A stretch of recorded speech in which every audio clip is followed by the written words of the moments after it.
Silakan yang muslim. Ajukan permintaan naik, mari kita ngobrol. Silakan. Oke, ada Pak Kalam. Oke, ya. Selamat malam Pak Kalam. Ya, selamat siang. Selamat malam. Selamat pagi. Ya. Malam. Selamat pagi. Oke, selamat pagi Pak Kalam. Apa kabar Pak Kalam? Ya, baik-baik. Iya, Pak Kalam. Ya, jadi ini sedang viral Pak Kalam ya, bagaimana ada salah satu wanita Indonesia ya yang berteriak, yang mengatakan bahwasanya Islam di Indonesia itu tukang bikin rusuh. Ya, bagaimana Ya, ini tanggapan dari Pak Kalam? Silakan Pak Kalam. Pak Kalam sebagai Muslim ya Mas Yan ya. Ya, saya ingin menanggapinya dari Quran surah yang kedua ayat ke-210. Oke, Al-Baqarah yang kedua ayat 210. Baik, kita buka dulu Pak Kalam ya. Kita buka surat Al-Baqarah ayat yang ke-210. Ya, betul.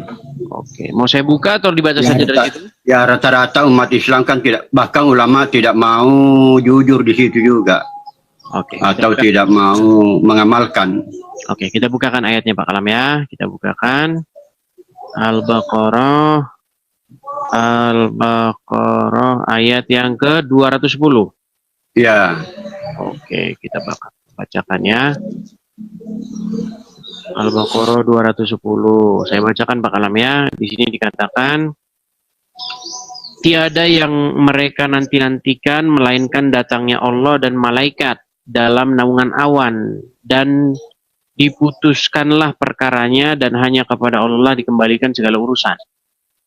Ini kan mengenai kedatangan Allah dalam naungan awan Pak Kalam. Ya, kan sama dengan kedatangan Tuhan Yesus yang di perjanjian baru itu. Tapi nampaknya Pak Kalam nggak nyambung ini temanya. Nyambung. Oh ya. Temanya memang ini Pak Kalam. Jadi ada seorang wanita ya kan, wanita Indonesia tapi dianya di Jerman. Nah, dianya itu berteriak mengatakan bahwa agama Islam, orang Islam di Indonesia itu yang katanya damai-damai itu cuma slogan gitu. Ternyata tukang bikin rusuh. Soalnya apa? Kita lihat kerjanya demo, kemudian teriak-teriak, barin apa namanya? Orang Kristen lagi acara gereja, ya kan? Terus ada warung makan lagi jualan dipecah-pecahin. Ada Indomaret lagi baik-baik nyari duit didatengin. Store duit. Apa ini dikasih 1000 ngamuk-ngamuk. Dengar nggak Pak?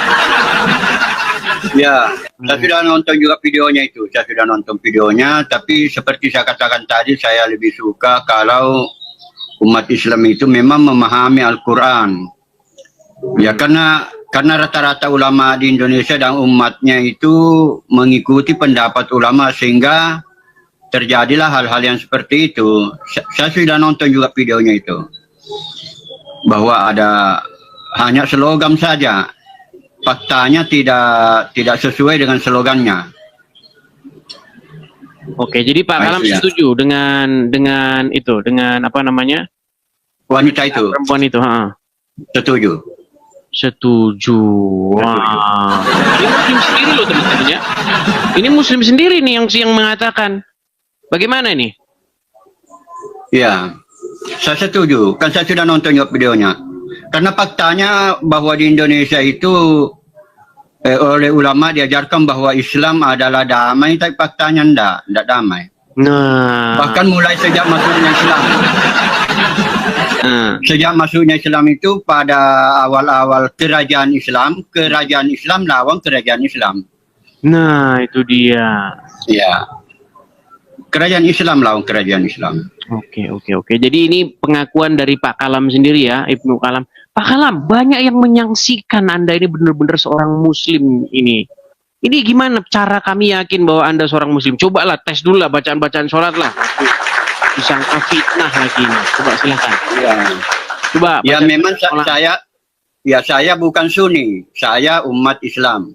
Oke, coba bacaan sholat gimana Pak Kalam? Nanti disangkain saya bacaan sholat yang bagaimana? Coba silakan, bagian sholatnya gimana? Bacaan sholat yang bagaimana? Ya, apalah yang Pak Kalam ingat, coba. Alhamdulillah saja. Alhamdulillahirabbil alamin, arrahmanirrahim, maliki yaumiddin, iyyaka na'budu wa iyyaka nasta'in.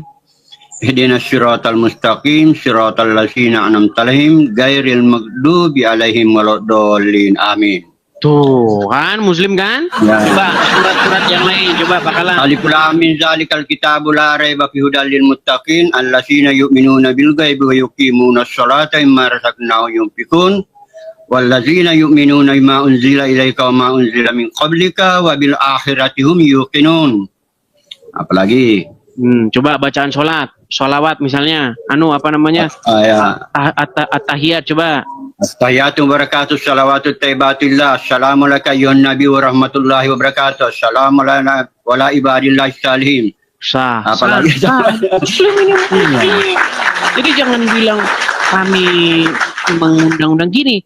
Kalau di channelnya Muslim, nah itu banyak Kristen kaos. Banyak di mualaf-mualapan, main mualaf-mualapan. Itu udah dibongkar sama Muslim sendiri. Mereka main mualaf-mualapan, udah Muslim tapi syahadat. Nah, kalau di sini asli. Jadi kalau mazhab saya boleh salat pakai bahasa Indonesia. Nah, Dan sudah pernah saya lakukan. Nah, iya, oke. Jadi Allah Maha Besar. Begitu. Oke, baik. Jadi intinya Pak Kalam, yang mau saya sampaikan begini Pak Kalam, intinya Anda setuju ya dengan pernyataan perempuan ini yang bersuara di Jerman, dia mengatakan bahwasanya agama Islam, orang Islam itu, agama Islam itu cuma slogan saja, aslinya tukang bikin rusuh, betul ya? Betul, tuh. Wah.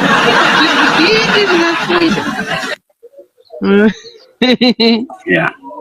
Ya, jadi gimana untuk menyadarkan kaum muslimin wal muslimat ya bahwasanya memang agama Islam itu sering bikin rusuh, itu gimana Pak Kalam?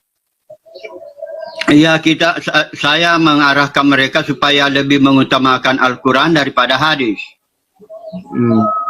Lebih mengutamakan Al-Quran daripada sekarang kan di Indonesia lebih diutamakan hadis daripada Al-Quran. Itu bermasalah. Ya, salah satu dampaknya itu ada orang Islam mengakui bahwa Nabi Muhammad itu Rab. Itu kesalahan besar. Nah, itu sudah mengakui nih. Oke lah, terima kasih Pak Kalam. Ya, sama-sama. Artinya ini ada seorang Muslim yang sudah mengakui ya bahwa agama Islam di Indonesia itu memang tukang bikin rusuh, karena beberapa catatan ketika orang Islam sudah kumpul-kumpul dan mereka melakukan unjuk rasa, demo-demo, ya bisa-bisa ya siap-siap etalase rumah makan pecah. Ya. Bahkan perang saudara sesama kerajaan Islam di Indonesia. Oke. Itu sudah sejak dulu ya. Bahkan kalau kita lihat-lihat Pak Kalam, dari zaman Muhammad gitu ya. Dari zaman Muhammad sesama pengikutnya udah saling baco-bacoan, betul tidak? Iya. Setelah Nabi Muhammad meninggal saling baco. Iya. Saling baco setelah meninggal. Ya, jadi teman-teman ya, agama Islam itu memang sejarahnya itu dipenuhi dengan yang namanya pertikaian, begitu loh. Bahkan, namanya baku-baco. Iya, setelah Muhammad meninggal itu mereka saling bunuh itu ya. Jadi antara menantu dengan mertua. Iya. Umar itu kan mertuanya Nabi Muhammad, terus Utsman itu menantu. Melawan menantu lagi, jadi Ali bin Abi Thalib menantu lawan menantu. Iya. Menantu juga lawan istri. Betul. Makanya ada perang Jamal, perang Siffin, perang Karbala, itu adalah perang sesama kaum muslimin gitu. Ya, dan masih berlangsung sampai kehalifaan Abbasiyah. Masih berlangsung sampai kehalifaan Abbasiyah itu. Karena Abu Abbas As-Saffa itu keturunannya Abbas, sepupunya Nabi. Dia perangi keluarga Nabi yang lain.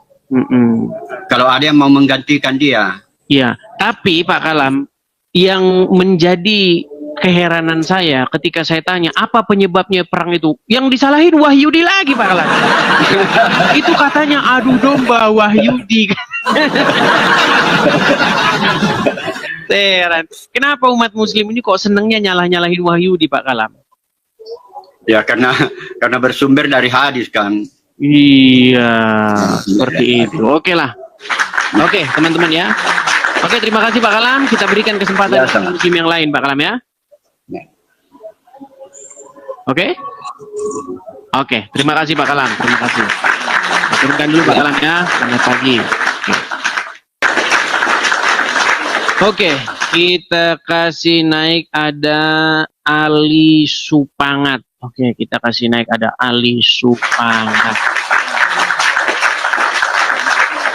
Ya, selamat pagi Ali Supangat. Selamat pagi, sebentar. Ya, Muslim Bang. Muslim Bang. Ya, Ya, silakan Bang, nyalakan kamera kalau Anda Muslim. Ayo, kita diskusi. udah ini. Udah. Ah, oke. Bang Ali Supangat, saya konfirmasi sekali lagi nih, Anda betulkah Anda seorang Muslim? Insya Allah Muslim. Di KTP Muslim ya? Ya, KTP sih Muslim. Oke, sudah tahu berita ini Bang? Bagaimana ada seorang wanita ya, dia berseru gitu, meneriakkan di forum-forum di internasional itu di Jerman ya kejadiannya. Dia mengatakan bahwa Islam agama damai itu cuman mitos, cuman cerita dongeng-dongeng belaka, cuman isapan jempol yang terus-menerus dicekokin kepada kalian. Tapi kenyataannya Islam malah bikin rusuh aja. Bagaimana tanggapan Anda, Pak? Silakan. Kalau berita ini sih sebenarnya saya baru dengar di sini gitu. Ya mungkin itu pasti benar lah. Benar, orang yang memberitakan itu nggak bohong. Nggak bohong. Anda Muslim ya? Anda mengakui itu ya? Ya, mengakui sih.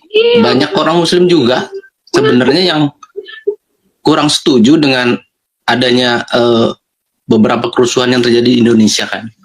Iya, artinya gini Bang, maksud saya begini. Tolonglah dihentikan slogan-slogan bohong bahwa Islam itu agama damai, Pak. Enggak, sebenarnya kalau saya pikir sih pemerintah mesti turun tangan untuk itu gitu loh. Harusnya begitu, makanya saya sudah bilang BNPT ini kan sebuah badan yang menanggulangi kekerasan yang dilakukan oleh orang-orang Islam ini, badan penanggulangan telol, ya kan? Nah, saya sudah bilang, saya sudah bikin satu video khusus untuk BNPT. Tolong itu hadis-hadis yang bikin orang Islam jadi beringas itu dihapusin, karena Anda percuma, Anda tangkap-tangkepin itu, besok tangkap si Udin, besok tangkap Mahmud, besok tangkap si ini. Besok muncul lagi masalahnya, itu sumbernya itu tidak ada di hadis itu yang bikin orang Islam jadi kayak begitu gitu loh. Makanya BNPT ini aduh BNPT, gimana kami orang-orang minoritas ini, kaum yang minoritas ini mau ke gereja dengan tenang? Gimana kami selalu was-was ke gereja, nanti takut bom meletus. Gimana? BNPT, sekali lagi saya bilang, BNPT jangan potong daunnya, akarnya itu dicabut. Itu yang bikin orang Islam jadi kayak begitu. Hadisnya, mau saya tunjukin hadis-hadisnya? Nggak usah Bang. Saya juga nggak terlalu banyak belajar hadis sebenarnya. Cuman saya sering nontonnya di TV ini sebenarnya pengen ngelihat orang Islam yang benar-benar bisa ngebantah hadis TV bisa, gitu Bang. loh. Gak ada yang bisa bantah, Bang. Gak ada yang bisa bantah. Justru gini, Bang. Ini Belum sangat tentu sih. berbahaya, Bang. Ya. Cuman pengen lihat aja. Masa nggak ada sih Nggak orang ada, sebanyak Bang. itu? Gak ada. Seandainya, Bang, para pemuka-pemuka Islam yang hebat-hebat datang ke sini, saya khawatir umat Islam akan kecewa karena dia akan mengiyakan, Bang. Karena dia akan mengiyakan omongan saya. Gitu loh. Karena ada semua yang gitu-gitu. dalilnya semua tertulis di dalam hadis. Contoh, kalau Anda ketemu dengan orang Yahudi, orang Nasrani di jalan, jangan mengucapkan salam kepada mereka, tapi desaklah mereka ke jalan yang sempit. Persempitlah jalan mereka. Coba bahaya nggak itu hadis itu? Kalau dijalankan. Ya, Orang saya Islam nggak kan tidak terlalu- mau menjalankan itu, Bang. Makanya, Bang, ketika orang Islam tidak menjalankan agama Islam, wah, damai sejahtera. Damai sejahtera bumi kita. Ketika orang Islam nggak mengajarkan agama Islam. Tapi kalau agama Islam diajarin, Bang, diterapkan, bertemu orang Yahudi dan Nasrani, pepet ke jalan yang sempit, sah mereka ke jalan yang sempit. Ah, itulah kerjaan orang. Apa nggak bahaya hadis kayak begitu, Bang? Coba. Terus, Iya. Sebentar. terus orang-orang Islam, Bang, orang-orang Islam yang sejati itu sangat merindu-rindukan yang namanya yaumil akhir. Mereka sangat merindukan itu. Nah, di dalam hadis dibilang, hari kiamat tidak akan terjadi sampai kalian orang-orang Muslim memerangi orang-orang Wahyudi. Itu, Bang, para syuhada-syuhada itu yang sangat merindu-rindukan itu, Bang. Mereka akhirnya memerangi orang Wahyudi.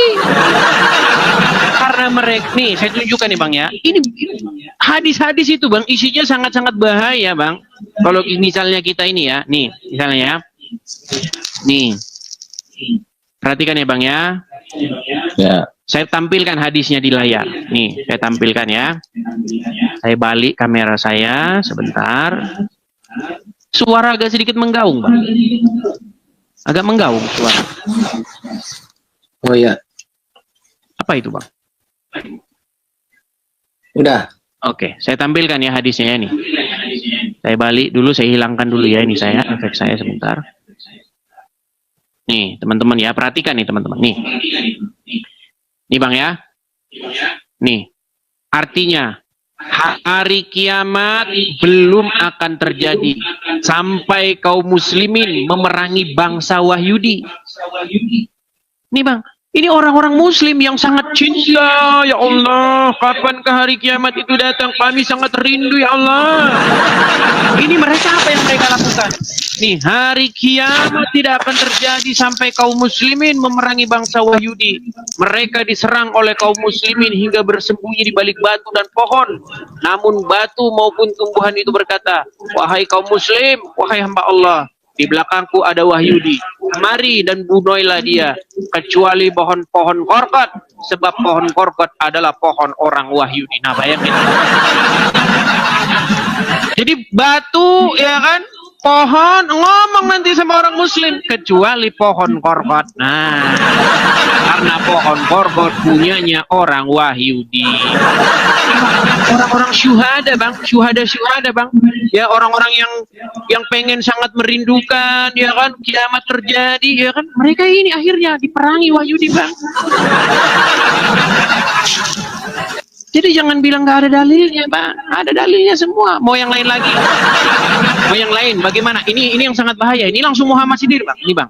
Nih, ini langsung Muhammad nih. Perhatikan, ya. Saya tampilkan hadisnya. Nih. Nih, Bang, saya tampilin hadisnya, Bang, ya. Nih. Ini Muhammad sendiri, Bang. Hadis Sunan Tirmizi. Nih. Apa kata Muhammad nih? Saya Rasulullah SAW bersabda, saya diperintahkan untuk memerangi manusia hingga mereka mengucapkan tidak ada Tuhan yang berhak disembah selain Allah. Apabila mereka mengucapkannya, maka mereka telah menghalangiku untuk menumpahkan darah dan merampas harta mereka. Ngeri nggak, Bang? Ini Muhammad sendiri. Kalau orang tidak mengucapkan syahadat, hati-hati harta dan darah, Bang, bisa melayang. Ini kata Muhammad, Bang. Tapi Pak, bentar Bang, apakah hadis itu benar-benar apa namanya sahih atau enggak kan? Keasliannya belum tahu kan? Bang, kok bisa nggak sahih? Itu Maksudnya, hadis sahih. Oh gini nih Bang, saya mau nanya nih. Kemarin kan ada topik bahwa Al-Quran adalah menjiplak Bible ya? Udah kemarin, Bang. Hari ini kan Iya temanya. kan, saya mau nanya itu kemarin. Iya, mau nanya doang tentang yang kemarin itu. Boleh, nanti itu tema selanjutnya, Bang, ya. Nah, pertanyaannya apakah indikasi untuk Bible itu menjiplak? Gini, Bang, saya ini adalah pengkaji Bible dan pengkaji Quran. Nah, ketika saya baca kedua kitab tersebut sampai selesai, sampai habis kitab itu, dan bukan sekali, Bang. Saya membaca Quran dari Al-Fatihah ke Anas ke Al-Fatihah, itu lebih dari 100 kali, Bang. Kalau Anda mau cari tahu siapa orang yang paling mengerti Al-Quran, saya orangnya, Bang. Saya bukan mau menyombongkan Oh. diri, Bang. Saya orang yang paling mengerti Al-Quran. Nah, Saya juga beberapa kali baca Injil. Kayaknya ada keraguan juga di situ gitu. Terus saya baca Al-Quran juga dikit-dikit Ya. gitu. di dalam Nah. Al-Quran banyak didapati catatan-catatan atau tulisan-tulisan yang isinya itu sangat-sangat pasti dijiplak dari Bible. Tetapi penulis Quran itu membuatnya dalam bentuk syair. Makanya kalau kita baca Quran itu selalu saja akhirannya itu berbentuk sajak, Bang. A atau AB. Selalu Al-Quran begitu. Bismillahirrahmanirrahim. Im. Akhirannya kan Alhamdulillahirabbil alamin. In. Ar-Rahmanirrahim. Im. Jadi in gitu. Nah, ada sebuah narasi di dalam Bible bagaimana malaikat Gabriel datang menemui Maria, ya kan? Kemudian terjadi tanya jawab antara malaikat Gabriel dengan Maria. Nah, itu diambil oleh Al-Quran, tapi dibikin jadi Ya, sajak itu- gitu. Itu kemarin saya juga udah dengar sih tentang itu. Cuman saya juga pengen Dan mempertanyakan banyak hal apakah lagi, Bang. Injil itu ada indikasi untuk menjiplak dari kitab sebelumnya gitu, kayak Kitab apa Taurat yang atau Injil menjiplak kitab apa, Bang? ya mungkin kitab sebelumnya kayak Kitab apa? kitabnya Yahudi atau kan sebelum itu kan Yahudi kan sebelum Kristen datang kan. Bang, Injil itu kabar baik, itu asalnya juga dari tengah-tengah bangsa Yahudi. Yesus bangsa Yahudi, murid-murid bangsa Yahudi. Karena Yesus mengatakan keselamatan itu datang dari tengah-tengah orang Yahudi. Bukan berarti karena Tuhan pilih-pilih kasih, enggak, karena Abraham. Ya kan? Karena ketika Tuhan melihat dunia ini, semua orang sudah jatuh dalam dosa, Tuhan menyelamatkan manusia melalui perantaraan satu orang yaitu Abraham. Dan dari keturunan Abraham itu nanti akan lahir seorang Mesias yang akan memberikan terang keselamatan kepada seluruh dunia. Dan bangsa-bangsa akan Tapi datang. kenapa belajar banyak orang kepadanya. Yahudi yang kenapa banyak orang Yahudi yang membenci Kristen? Ya banyak, Bang. Tapi yang jadi Kristen juga banyak. Karena apa? Karena mereka mengikuti alim ulamanya. Kebanyakan dari mereka mengikuti alim ulamanya. Seperti itu. Tetapi kan tidak semua. Belakangan ini sudah banyak, Bang. Bahkan sekarang sudah ada gerakan mesianik. Orang-orang Yahudi yang sudah mengenal kebenaran, sudah menerima Yesus sebagai Mesiasnya. Seperti itu. Oke, Bang, kita kembali ke tema ya, Bang ya. Kembali Ya. ke tema. Oke, Bang. Intinya Ya udah, terima kasih Bang. Intinya Anda setuju ya bahwa agama Islam memang sering bikin rusuh, ya betul?